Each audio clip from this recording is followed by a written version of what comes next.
lokacija, na polju racija, ulična zajebancija, geto, funk, kcija, juri me murija. Valja se špurija, sranje svakodnevno, al nekako se još držim, nekako nisam skrenuo. Od kako znam za sebe, traje vreme jebeno, žedno, hladno, bedno, bit će bolje jednom.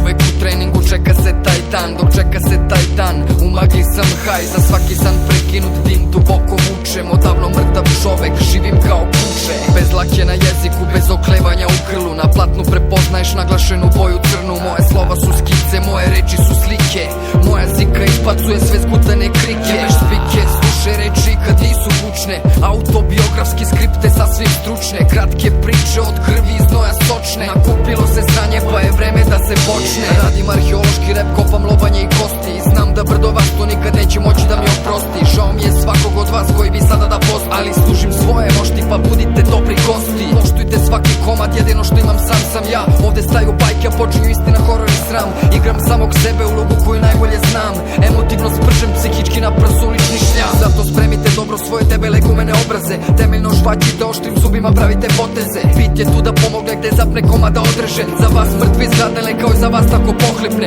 Neki žedni krvi, neki iz dosade, neki iz osvete. Jedu, ali ima me dovoljno da svi u stomaku osete. Ukus, to ne znam, ali veliko hvala svima zbog posete. Ako ostane koja kap, napisat ću vam i posvete.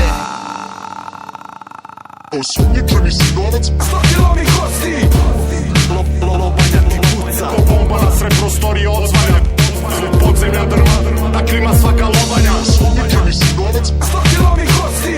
Čuje se drskanje kako se lome vratovi, kreće od nule, spaja ih u molekule. Vaših lobanja dovršava svoje ćele kule.